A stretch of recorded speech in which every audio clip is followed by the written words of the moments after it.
कुएं पर क्रूस की कथा। क्रूस की कथा की इस श्रृंखला में, इस शीर्षक में हम सीखेंगे कुएं पर क्रूस की कथा। मेरे प्रियजनों, एक बार मैं आप सभी का फिर से स्वागत करता हूं। जितने भी लोग इस समय सुन रहे हैं, देख रहे हैं, मैं उन सभी का स्वागत करता हूं। परमेश्वर की आशीष आपको मिले, आपके परिवार को मिले। हम सीख रहे हैं क्रूस की कथा, प्रभु यीशु मसीह के उस महान बलिदान की कथा जो स्वयं प्रभु यीशु मसीह ने अपने मारे जाने से पहले ही खुद अपने शब्दों में बतानी शुरू कर दी थी। क्रूस पर चढ़ाए जाने से पहले ही प्रभु यीशु मसीह ने अपने मारे जाने के बारे में, अपने जी उठने के बारे में, अपने सताए जाने के बारे में सब कुछ अपने चेलों को बताया था, और वो क्रूस की कथा का हिस्सा है।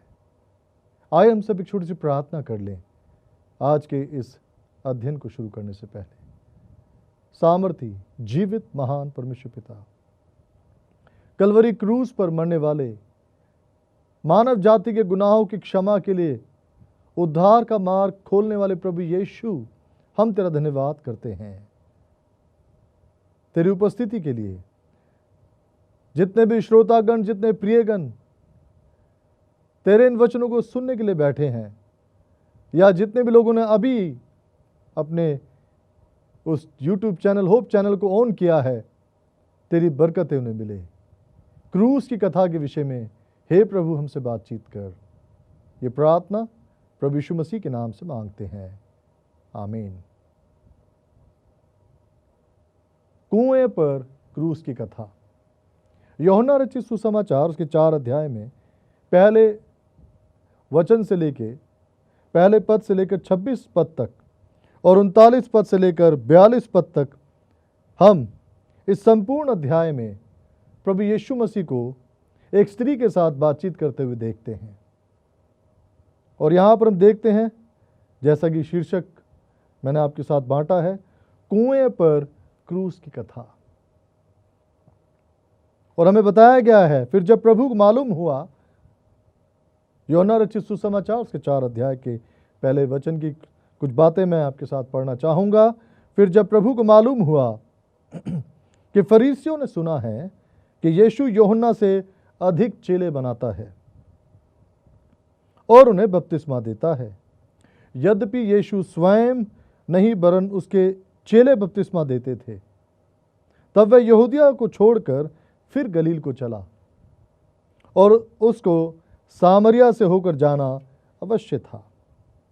इसलिए वह सूखार नामक सामरिया के एक नगर तक आया जो उस भूमि के पास है जिसे याकूब ने अपने पुत्र यूसुफ को दिया था, और याकूब का कुआं भी वहीं था। अतः यीशु मार्ग का थका हुआ उस कुएं पर यूं ही बैठ गया। ये बात 6 घंटे के लगभग हुई। सूखार नाम की जगह अत्यधिक गर्मी की जगह है, बहुत वहाँ गर्मी थी और रेगिस्तानी इलाका, तेज धूप, और इतनी तेज गर्मी थी कि यीशु मसीह बहुत थक चुका था, और वो एक कुएं के पास, जिसे याकूब का कुआं कहा जाता है, वहां बैठ गया। बाइबल हमें बताती है कि उसे वहां से जाना अवश्य था। ये पहले से ही प्रभु यीशु मसीह ने तय कर लिया था कि मुझे यहां से जाना जरूरी है, अवश्य था। और प्रभु इस कुएं पर जब बैठ जाता है तो वो जिस मकसद के साथ वह बैठा था, वो व्यक्ति वहां पर आता है। और हम देखते हैं इस दृश्य में सामरी स्त्री के साथ प्रभु यीशु मसीह की बातचीत। यूहन्ना रचित सुसमाचार उसके 4 अध्याय और पहले वचन से लेकर 26 तक 39 से 42 पदों में, इन सभी पदों में क्रूस की कथा कहाँ है, यही हम ढूंढेंगे।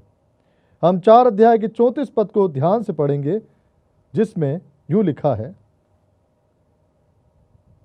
यीशु ने उनसे कहा, मेरा भोजन यह है कि अपने भेजने वाले की इच्छा के अनुसार चलूं और उसका काम पूरा करूं।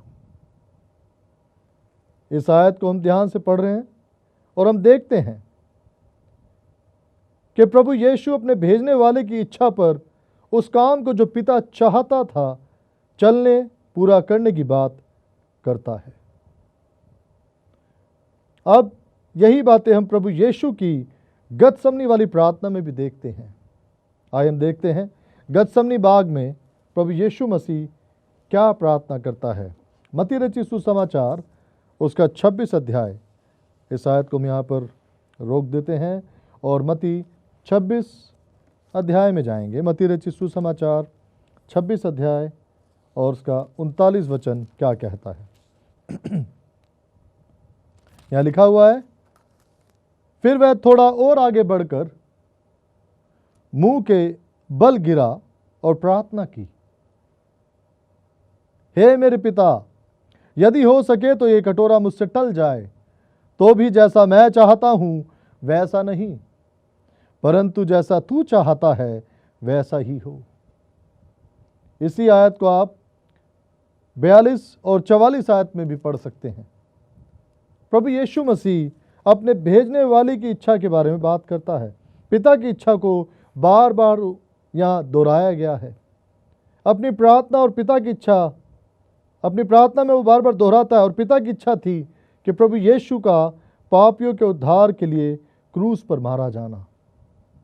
और यही बात यहाँ कुएं पर प्रभु यीशु मसीह जीवित रहते हुए क्रूस की कथा उस स्त्री को सुना रहा है। और क्रूस की कथा में पापों का जिक्र ना हो ऐसा हो नहीं सकता। क्रूस की कथा में सुनने वालों को यह ना बताया जाए कि वो पापी है या नहीं, ऐसा नहीं हो सकता था। आज भी क्रूस की कथा का जहां प्रचार होता है, सुनने वाले इस बात को जान जाते हैं कि वो पापी हैं, उन्हें उद्धारकर्ता की जरूरत है। और यहां भी ऐसा ही हुआ। उस स्त्री के विषय में जब हम आगे पढ़ते हैं, वो प्रभु यीशु मसीह उस स्त्री और उसके पापों के विषय में बताकर उसे माफी के लिए तैयार करता है। कुएं पर क्रूस की कथा हम देखेंगे। अगर उनके परिचय को देखें, वो आपस में एक दूसरे की जब जान पहचान, पानी के विषय में, जल, जीवन के जल के विषय में प्रभु यीशु मसीह उससे बात करता है। और वो स्त्री इस बात की जानकारी रखती थी कि कोई तो उद्धार करता है जो आएगा।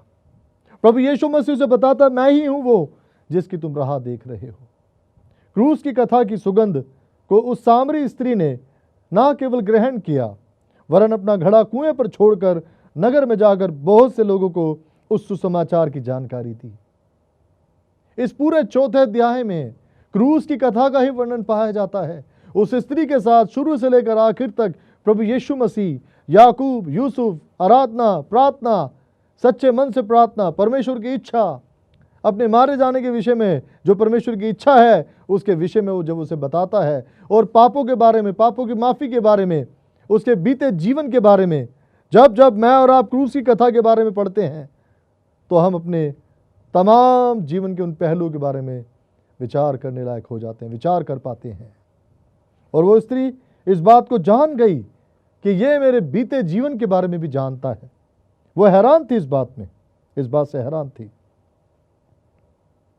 और नगर के लोगों को उसने जाकर क्या किया, ये जानकारी दी। उस स्त्री ने प्रभु यीशु के बारे में बताया। उसने बताया कि प्रभु यीशु के मुंह से इस सुसमाचार को मैंने सुना है। नए नियम की पहली 4 पुस्तकों में सिर्फ यूहन्ना की पुस्तक में ही इस घटना का वर्णन है, बाकी कहीं नहीं है। और ये पूरा अध्याय लगभग सामरी स्त्री के बारे में है।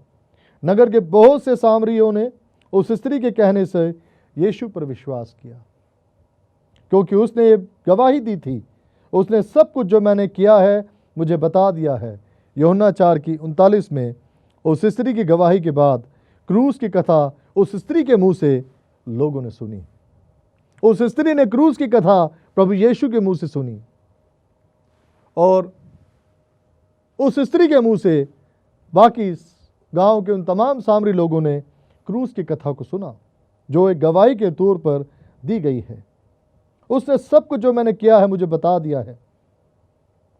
प्रभु यीशु मसीह मनों को जांचने वाला परमेश्वर है। अगर आप यूहन्ना रचित सुसमाचार 2 अध्याय के 25 वचन को देखें तो वहां लिखा हुआ है, यूहन्ना रचित सुसमाचार 2 का 25, और उसे आवश्यकता ना थी कि मनुष्य के विषय में कोई गवाही दे, क्योंकि वह आप ही जानता था कि मनुष्य के मन में क्या है। प्रभु यीशु मसीह मनों को पढ़ लेता है। आज भी वो मेरे और आपके मन को पढ़ रहा है। आज भी जब मैं आपके साथ क्रूस की कथा के बारे में बात कर रहा हूं, इस विषय में कि क्रूस की कथा की जरूरत क्यों पड़ी परमेश्वर को, पापियों को उद्धार देने के लिए, क्योंकि सारा जगत पापी है, सारे जगत को उद्धार की आवश्यकता है, और उद्धार की योजना को पूरा करने के लिए क्रूस पर प्रभु यीशु मसीह का मारा जाना अवश्य था। कुएं पर प्रभु यीशु मसीह का सामरी औरत को मिलना अवश्य था, ताकि क्रूस की कथा सामरी औरत के द्वारा पूरे गांव में फैलाई जा सके। और गांव के लोगों ने, उन बाकी सामरियों ने विश्वास किया। प्रभु यीशु मसीह ने उसके मन को जांच लिया, क्योंकि वो मनों को जांचने वाला परमेश्वर है। क्रूस की कथा में ही हम देखते हैं कि जो मनुष्य सत्य को जान लेता है वह स्वतंत्र हो जाता है। उस स्त्री ने पूरी स्वतंत्रता के साथ गांव में जाके उस गवाही को दिया। हालांकि उस स्त्री के पुराने अतीत के बारे में जो हम देखते हैं तो उस समाज के हिसाब से वो सही नहीं था, पर अब समाज के लोग इस क्रूस की कथा को उसको मुझसे सुनने के बाद हैरान थे। जैसे ये स्त्री, वह पापनी स्त्री, जक्कई, कुरनेलियुस, ये सभी के सभी क्रूस की कथा सुनने के बाद स्वतंत्र हो गए। जक्कई स्वतंत्र हो गया था, कुरनेलियुस सच्चाई जानकर स्वतंत्र हो गया था, मरियम मगदलीनी स्वतंत्र हो गई थी क्रूस की कथा के सत्य को जानने के बाद। जैसे कि यूहन्ना में लिखा हुआ है 8 अध्याय के 32 वचन में, तुम सत्य को जानोगे और सत्य तुम्हें स्वतंत्र करेगा। क्रूस की कथा की आवश्यकता है कि जब हम क्रूस की कथा को विश्वास करके सच्चाई जानकर स्वतंत्र हो जाते हैं तो औरों को भी जाकर इस कथा को हमें सुनाना चाहिए। दुनिया भरी पड़ी है तमाम कहानियों, कथाओं, किस्सों से, घटनाओं से, लेकिन कोई कहानी, कथा, किस्सा उद्धार की योजना को पूरा नहीं करता है। सब अधूरे हैं। किसी भी कथा, कहानी, किस्सों में, घटनाओं में, चाहे वो किसी भी बात की हो, किसी भी देश की हो, उद्धार की आशा नहीं है, उद्धार की प्रतिज्ञा नहीं है, सिवाय क्रूस की कथा के। क्योंकि क्रूस की कथा परमेश्वर की योजना को पूरा करती है। केवल क्रूस की कथा जिसे पूरा होने में शैतान ने बहुत कोशिश की। शैतान ने कई बार कोशिश की कि प्रभु यीशु मसीह क्रूस पर पापों के लिए बलिदान ना हो और उद्धार की योजना अधूरी रह जाए। हम देखते हैं, लेकिन शैतान असफल रहा। इसलिए प्रभु जी उठने के बाद 40 दिन तक प्रभु यीशु ने अपने आप को लोगों पर प्रकट किया, और शैतान लापता था उस समय में। उन 40 दिनों में शैतान के बारे में कोई जानकारी नहीं है। शैतान के पास कोई नई योजना नहीं थी। क्रूस की कथा की शुरुआत सृष्टि की कथा या कहानी में ही हो गई थी। सृष्टि की कहानी में, सृष्टि की शुरुआत में ही हो गई थी। दोनों में क्या समानताएं हैं? क्रूस की कथा और सृष्टि की कहानी, इन दोनों में क्या समानताएं हैं? कैसे समझते हैं इन बातों को हम? सृष्टि की कहानी में सब कुछ नया बनाया गया। क्रूस की कथा में उसी नए को जो बिगड़ गया था पाप की वजह से, उसी को फिर से बनाया गया। क्रूस की कथा में नई सृष्टि प्रभु यीशु मसीह अपने लहू को बहाकर सींच कर करता है, मानो क्रूस एक हल की तरह हो, मानो क्रूस एक हल की तरह हो। क्रूस की कथा में उसी नए को जो बिगड़ गया था पाप की वजह से, प्रभु यीशु ने फिर से नया बना दिया। पाप पर प्रभु यीशु मसीह ने सलीब पर मरकर विजय प्राप्त की। दोनों कथाओं में आदम है। पहला आदम हवा का पति पाप से हार गया। दूसरा आदम प्रभु यीशु कलीसिया का पति, पाप पे भारी होकर जीत उसने हासिल करी, पाप पर विजय प्राप्त की उसने, और वो पाप से जीत गया। जैसा हम पढ़ते हैं रोमियो की पुस्तक उसके 5 अध्याय में, जब हम देखते हैं रोमियो उसका 5 अध्याय और उसके 12 वचन से अगर हम पढ़ेंगे, वहाँ पर हमें ये देखने को मिलता है कि पहले आदम के बारे में और दूसरे आदम के बारे में, जो कि क्रूस की कथा से हम लोग समझ पाते हैं। 5 अध्याय का 12 वचन कहता है, इसलिए जैसा एक मनुष्य के द्वारा पाप जगत में आया और पाप के द्वारा मृत्यु आई, और इस रीति से मृत्यु सब मनुष्यों में फैल गई, क्योंकि सब ने पाप किया। व्यवस्था के दिए जाने तक पाप जगत में तो था, परंतु जहां व्यवस्था नहीं वहां पाप गिना नहीं जाता। और हम देखते हैं यहां पे क्या लिखा है, तो भी आदम से लेकर मूसा तक मृत्यु ने उन लोगों पर राज्य किया जिन्होंने उस आदम जो उस आने वाले का चिन्ह है कि अपराध के समान पाप ना किया। पर जैसे अपराध की दशा है वैसे ही अनुग्रह के वरदान की नहीं, क्योंकि जब एक मनुष्य के द्वारा अपराध से बहुत लोग मरे, तो परमेश्वर का अनुग्रह और उसका जो दान एक मनुष्य के अर्थात यीशु मसीह के अनुग्रह से हुआ, बहुत से लोगों पर अवश्य ही अधिकाई से हुआ। सब ने पाप किया, सबको क्रूस की कथा की आवश्यकता है। पहला करंथियों उसका 15 अध्याय के 21 और 22 वचन में भी हम देख सकते हैं पहले आदम और दूसरे आदम यानी प्रभु यीशु मसीह के बारे में। अगर हम देखें पहला करंथियों 15 अध्याय और उसके 21 वचन में क्या लिखा हुआ है। पहला करंथियों यहाँ लिखा हुआ है 15 के 21 वचन में, क्योंकि जब मनुष्य के द्वारा मृत्यु आई तो मनुष्य ही के द्वारा मरे हुओं का पुनरुत्थान भी आया। और जैसे आदम में सब मरते हैं वैसे ही मसीह में सब जिलाए जाएंगे। किस वजह से? क्रूस की कथा की वजह से, क्रूस की मृत्यु की वजह से, परंतु हरेक अपनी अपनी बारी से। और हम पढ़ते हैं यहाँ पे 45 और 48 वचन में क्या लिखा है, 45 21 का 45 से 48 यहाँ साफ लिखा है, ऐसा ही लिखा भी है कि प्रथम मनुष्य अर्थात आदम जीवित प्राणी बना और अंतिम आदम जीवनदायक आत्मा बना। परंतु पहले आत्मिक ना था पर स्वाभाविक था, इसके बाद आत्मिक हुआ। प्रथम मनुष्य धरती से अर्थात मिट्टी का था, दूसरा मनुष्य स्वर्ग है। जैसा वह मिट्टी का था वैसे ही वे भी हैं जो मिट्टी के हैं, और जैसा वह स्वर्ग है वैसे ही वे भी हैं जो स्वर्गीय है। आप देख सकते हैं पहले आदम और दूसरे आदम की समानताएं, क्रूस की कथा और सृष्टि की कहानी की समानताएं।